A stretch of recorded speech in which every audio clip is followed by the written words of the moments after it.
Good morning. If I reference good evening all through this, it's because generally when I'm preaching at God's Country Church, which is Saturday night, and so I may get a little confused on that. And it is totally a privilege for me to be here and preach here at John and your all's church, God's church, as we well know. Because it doesn't matter what takes place. We've already heard the message, and it was the best good news message in those songs. It's talking about the message of salvation and the blood. I'm sure glad you all still sing the blood songs, because if you leave the blood out of Jesus dying on the cross, you might as well throw the whole plan of salvation away. So it sounded almost like I was still at God's Country, because those are the old songs that we sing, the ones that are kind of the old set. That's what we have there as older people, seniors, I should say. And so anyhow, like I said, it's a privilege to be here. And everybody has their special person in the Bible that they like to think about and read about and everything. And in the Old Testament, there's several warriors, there's several wonderful people of God that took on what God gave them, no matter what it was. And the one I'm going to talk about today, and I hope you'll bear with me a little bit, because what I'm doing is I'm kind of combining a three-message series into one. So it may get interesting before we get done. But the person I'm talking about is Elijah. You all are familiar with Elijah in the Old Testament? Remember, man, and he had a terrible job, didn't he? Because he was a prophet. And those prophets, they had the responsibility of taking God's message out to the people. Well, as we well know, a lot of these messages wasn't pleasant to the ear. And those people didn't want to hear it. It wasn't a real comfortable job for Elijah or any of the other prophets. But anyhow, where we're going to pick up, unfortunately, probably, the people called out to God, and they wanted a king. And so you got to be careful what you ask for, because God did grant them with a king. And King Ahab had just came on, and starting out, King Ahab was a pretty good king. And he was kind of online with God and everything, but he was married to a woman called Jezebel. And no, I'm not going to blame it all on women, okay? I won't do that. But Jezebel was very set in her ways, and she was a Baal worshiper. And she convinced Ahab to put up all the altars for Baal and to tear down the altars for God. And God, of course, wasn't pleased with this. And so God gave Elijah a message to take to Ahab. And so we're going to be in 1 Kings chapter 17, starting with verse 1. Now Elijah the Tishbite from Tisbe in Gilliland said to Ahab, "As the Lord the God of Israel lives, whom I serve, there will be neither dew nor rain in the next few years, except by my word." Well, that was a very strong message to Ahab, because without the rain, there would be no crops, there would be no food, there'd be a famine. And so, needless to say, Ahab was not happy to hear that. And it says, "Then the word of the Lord came to Elijah." After he gave him that message, he said, "Leave here and go eastward and hide in the Kerith ravine east of the Jordan. You will drink from the brook, and I have ordered the ravens to feed you there." Now right there, and I want you all, and you're probably doing it anyhow, I want you to get yourself into this story. And it's not a story, it's an event. A lot of times people want to say, oh, that was a parable. None of those things really happened. No, this is an account from God and in His Word. So we need to look at it that way. But so, as you look at this, you need to understand the fear that Elijah was going to have here. And if I had a name for my message, it would be faith and fear, okay? Because when you're a Christian, and us today, when we've accepted Jesus Christ as our Lord, number one, we had to have the faith to do it in the first place. And we have to have the faith to continue our staying with God. But also, we got to be careful, because fear sometimes comes in and takes away what God is trying to do through us. So we got to beware of that. And even though Elijah, in my image, or in my mind, looking in through the Old Testament, he's about the strongest Old Testament figure there is, but we're going to see later on that even him had a little problem with fear. But anyhow, we got him down to the ravine there, and God has promised him that the ravens will deliver food to him, and he's got this bubbling brook. And you have to understand, well, at least I do anyhow, if that's a brook that God has given him for his water, and the meat that's being brought in by the ravens and the food, whatever it was, you got to understand, if God brought it in, it's got to be the best there is. I can almost imagine that cold, bubbling water being so soothing going down the throat. May have to have a jolt here in a minute. But anyhow, God provided, didn't he? And that's the first message I want us to get out of this. You know, whenever fear comes in, listen to God, and he will provide a way. All right, I'm going to go ahead and read with verse 3. It says, "So he did what the Lord had told him. He went to the Kerith ravine east of Jordan and stayed there. The ravens brought him bread, meat in the morning, and bread and meat in the evening. And he drank from the brook." Everything was going really, really good, wasn't it? But whenever we see that our life is going real good, we need to understand that there may be something that comes along and trips us up. Well, what happens? Sometime later, the brook, going on to verse 7, sometimes later, the brook dried up because there had been no rain in the land. That's because God sent him to tell Ahab there wouldn't be any rain. Then the word of the Lord came to him, "Go at once to Zarephath of Sidon and stay there. I have commanded a widow in that place to supply you with food." There's an alternate plan, isn't there? You know, when things look the darkest, God has another plan. And we need to get where we trust God enough to accept that. You know, John, I feel for John. He's having to go through a lot of stuff. And you all and we were praying for him at God's country, and he's going through one thing right after the other. He's got that hip that's going to have to be replaced, I guess, right? And then along with that, when he thinks it can't get any worse, he wakes up sick as a dog, you know. So it's easy to get into that place of saying, "Hey, God, what's going on here? I'm trying to serve you, and look what's happening." Well, as long as Satan is allowed to have some dominion on the earth, not much, God controls that, but there's going to be things that come up. And God can use anything that we have to go through to give us a message, okay? And give us a learning experience. And that's what's going on here with Elijah. He ran out of fresh water in the brook. He ran out of the ravens not bringing him any food. But then God had a second plan. And he told him to go and see a widow. And so he did. Verse 10 says, "So he went to Zarephath. When he came to the town gate, a widow was there gathering sticks. He called to her and asked, 'Would you bring me a little water in a jar so I may have a drink?' As she was going to get it, he called, 'And bring me a piece of bread.' As surely as the Lord," and she replies to him, "As surely as the Lord your God lives," she replied, "I don't have any bread, only a handful of flour in a jar and a little oil in a jug. I am gathering a few sticks to take home and make a meal for myself and my son, that we may eat it and die."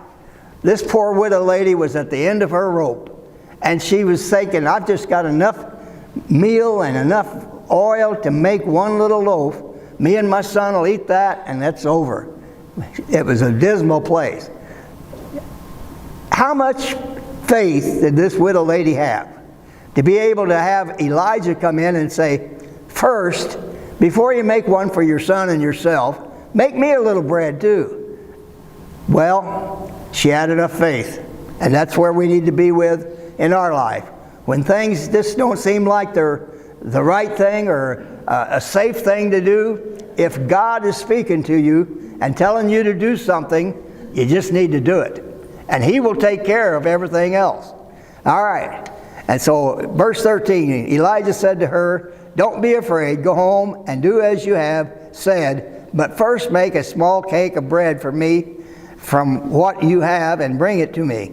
And then make some for your son, yourself and your son. For this is what the Lord, the God of Israel, says. The jar of flour will not be used up, and the oil will not run dry until the day the Lord gives rain on the land. God was assuring her through Elijah, it's going to be all right. Now, you got to be careful when you're helping somebody out and you know that they've got a lot of troubles. You got to be careful. You just don't want to come and say, oh, it's going to be okay. Nobody wants to really just hear that. What you do is you pray with them and you call upon God to come in and take care of whatever the need is. And by doing that, you are involving yourself in the true answer to whatever the problem is. You know, there's so many different things that we have to go through, like lost loved ones. And that's just a natural thing that we're all going to have to go through. When we're going through those, you don't want to go and say, oh, I had this brother die and I got through it just fine. No, you stop and you pray and ask God's strength for the person that's going through that. And it could be anything too, not just a death in the family. And so she went away and did this. And so there was food enough every day for Elijah and for the woman and her family. For the jar of flour was not used up, and the jug of oil did not run dry, in keeping with the word of the Lord spoken by Elijah. That is the faith that we need to have. You know, we think we have faith sometimes, and it takes some certain amount of faith to accept Jesus Christ. That is a step of faith, but that should be the first step of many steps of faith. Because as we go through this world, any of us in here could give testimony that it's not an easy trip. And we have things that we have to come up with. And we need to hang on to that faith. Well, speeding along a little, I'm going to just kind of ad-lib some of this stuff. Old King Ahab was extremely upset because there was no water. And he had sent a guy by the name of Obadiah out to find Elijah. Well, Elijah eventually found him and told him to set up a meeting with Ahab. And Obadiah was kind of afraid of that. He said, if I go back and tell him you want to meet him and then you don't show up, it's going to be my neck. And that's kind of the way they played back there. They played for keeps. But anyhow, God convinced him, like He does some of us sometimes, to go. And so he did. He went and convinced Elijah to come back and meet with King Ahab. And so he did. So Obadiah went to meet with Ahab and told him, and Ahab went to meet Elijah. When he saw Elijah, he said to him, is that you, troubler of Israel? And Elijah come back and said, I have not made trouble for Israel. Elijah replied, but you and your father's family have. You have abandoned the Lord's command and have followed the Baals. Now summon the people from all over Israel to meet me on Mount Carmel, and bring the 450 prophets of Baal and the 400 prophets of Asherah who eat at Jezebel's table. So what he is doing is he's bringing them all together. And it's very important that Elijah threw it back at Ahab. Ahab was trying to accuse Elijah of causing all this trouble when actually Ahab was the one that was disobedient to God. I'm going to tell you, if you make a decision to be disobedient to God in your life, God forgives all, doesn't He? But there's consequences for all, and we need to understand that. And so as we need to make sure that we're on board with God and are not giving Him cause to be upset with us, okay?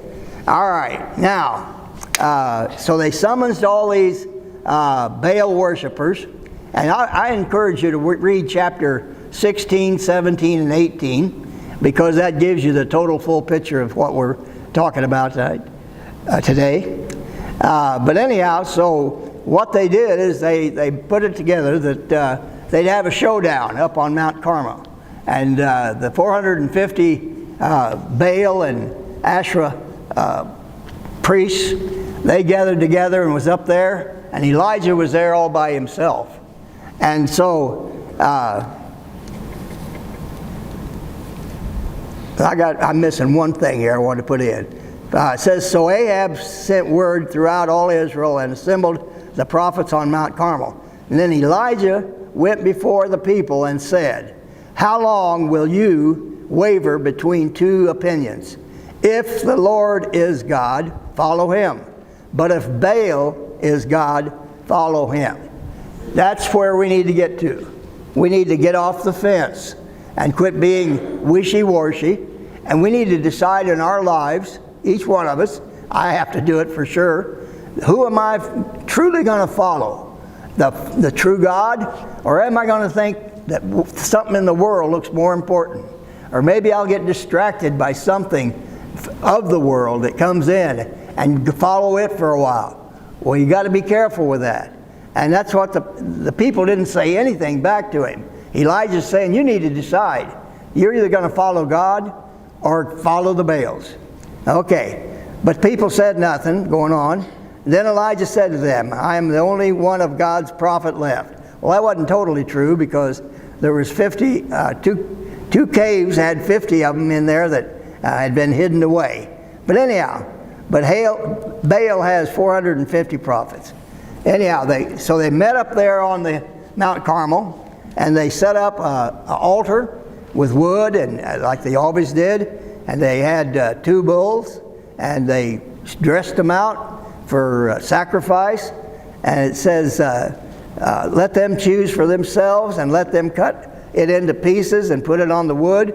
This is letting the Baal prophets go first, but not set it to fire. I will prepare the other bull and put it on the wood, but not set it to fire. Then you call on the name of your God, and little g, by the way, God, and I will call on the name of my Lord. The God who answers by fire is God. Everybody agreed to that. It seemed like a reasonable way to do it. And so the Baal worshipers and the priests, they put all their sacrifice on the altar, and they started calling out to their God to come down and eat it up with the flames, and nothing happened. And they jumped up and down on it, and they cut themselves trying to get their God, little g, to come down and make his appearance. Well, after a long period of time, Elijah actually made fun of them a little bit. I don't know, he had to do that, I think. But then it was his turn. And so I'll just ad-lib that. So Elijah called upon all the people to clear off all the debris that was there from the last time of the high priest sacrifice, and they rebuilt it. And he put in 12 stones for the 12 tribes of Israel, and he built in the wood and built it up, and he put the meat, the bull, upon that, and then he had them dig a trench around. And then he had them bring a total of 12 big jars of water and fill that trench totally up and pour it all over where everything was saturated with water. And then, and so he said, do it a third time with the putting the water on there. And the water ran down around the altar and even filled the trench. At the time of sacrifice, the prophet Elijah stepped forward and prayed, O Lord, God of Abraham, Isaac, and Israel, let it be known today that you are God in Israel, and that I am your servant, and have done all these things at your command. Answer me, O Lord, answer me, so these people will know that you, O Lord, are God, and that you are turning their hearts back again. Then the fire of the Lord fell and burned up the sacrifice, the wood, the stones, and the soil, and also licked up all the water in the trench. What is that came down? It's our mighty God. It's our strength in our Christian life. And that's where we need to be, to call upon God to come down and give us our strength and to take care of whatever is coming up against us. And, you know, Elijah didn't have the power to do that. You know, I like Elijah a lot. But I need to understand, and we all do, that Elijah was just a man, but he had the courage and he had the right way to go. He trusted God in everything, and he called upon God, and he allowed God to be God. Sometimes we want to get ourselves in the way and think that we're pretty good. Well, anything we do that's halfway good is only done because of the grace of God and His power that He gives us. So anyhow, God has made His statement, and all the people, when Elijah asked again, you know, who is the true God? And they all fell down on their face then and said, there is one God and one God only. Well, Elijah told the people to get all the prophets, those 450 prophets, and take them down into the ravine and kill them. And that's exactly what they did. They slayed them all. And when they did that, the word was going to get back to Jezebel. Now, how important is Jezebel in this? Well, she had a lot of influence on Ahab. Let's just put it that way. And so, after all this took place, okay, I'm just going to ad-lib this. Anyhow, after that, Elijah went to Ahab and told him to prepare for a rain. God had spoke to Elijah and told him that it had been 3 years with no rain. And so it was time to go ahead and release the dew from the ground and the rain to come down so they could have their crops. And so he went to Elijah and told him that. And so they was gathering up, and so anyhow, Ahab took off ahead of time and went back to where Jezebel was and told her everything that happened, even the slaying of all her prophets. And she was not happy. And she sent a message to Elijah and said, you know, if I don't take care of you by the fall of tomorrow, kill him, that take my own life. And so there was a directive message there to Elijah that she was coming after him. And so anyhow, Elijah all of a sudden had fear in his life. And this is the fear part of the message. You know, it's easy to get a little bit of fear, especially if you got a Jezebel chasing you. And so he had fear that she was actually going to come and get him. So he took off running, and he ran down out in the desert, and he told all his servants to stay there. And he went on in further, and he laid down under a tree, and he told God, he said, I've had it. I'm done. And the fear had got into him. And so he fell asleep.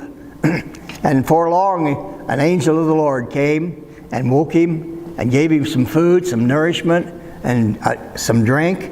And then he went to sleep again. And God sent the angel again and nourished him and got him prepared. And then he told him, Elijah, I'm not through with you yet. And we need to understand that message too. You know, I'm getting way up there in age. And we need to always know that we're not through. God's not through with us until He takes us home. You know, I always tell people, as long as you're breathing in and breathing out, God's not through with you. And He can use you in a mighty way, even if your physical being's not up to what it should be, or, you know, even a prayer warrior is one of the strongest things you can be. So anyhow, So God sent the angel the second time. And this time he told him, okay, I got 3 jobs. And they all were anointing people and send him on his way. Well, to finish up, because I think my time might be getting short, to finish up the story of Elijah that I want to share is that Elijah went up on the mountain.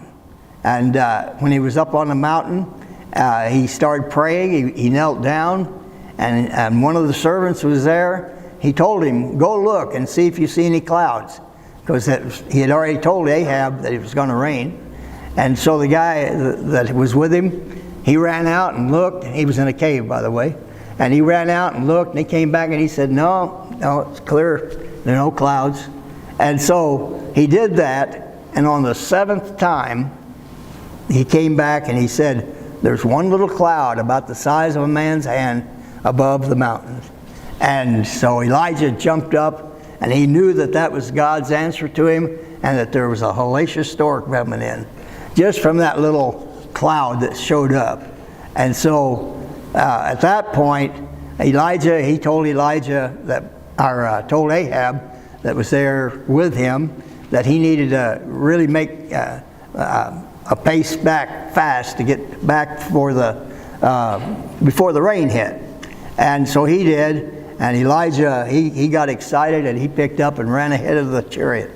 But through this all, God took care of Elijah as he can take care of us today, and he provided everything we need. He provided for Elijah everything he needed, and he can do the same for us. You know, I think we sometimes minimize God. We don't want to allow him to be as strong as he is. We need to make sure that we get ourselves out of the way and call upon God to come and give us the strength we need as we serve him in whatever capacity. As we went through this quickly, and it was quickly, I should have probably broken it up and just give you one, but I don't know when I'll see you again. So anyhow, there is a message for each one of us, and that's what I wanted to get across when I started. Whenever we study, especially, a lot of times people don't like the Old Testament and they don't want to go back into there, but I'm here to tell you that the Old Testament is very important, and that's where we get a lot of our examples of what to do and what not to do. And so we need to always look to the Old Testament as well as the New Testament for what God's will is in our lives, and then pull upon him, God, for the strength we need to get through our everyday trials and tribulations that we have to go through. So as we end this service, we're going to have an invitation, but I want you to just think about what God did for Elijah, and maybe most of us can look back and see what God has done for us, and probably is today. I can truly say God spares me and takes care of me, and he's just, like it says, he's my best friend. So anyhow, I'm going to come down, and if the musicians we're going to have an invitation. I just want to encourage you, if God has laid anything on your heart today, I personally, and I think John too probably, don't ever have a service without an invitation at the end, because we don't know where your heart is. Only one knows is you and God. And if God has laid anything on your heart to where you need to make a decision today, don't put it off. And even if you need somebody just to pray with, feel free to come down for that. And this gentleman will be here, and I'll be here, whichever one you're more comfortable with. And so I'm going to ask you to stand as we have this invitation. And if God's put anything on your heart that you need to take care of, come on down.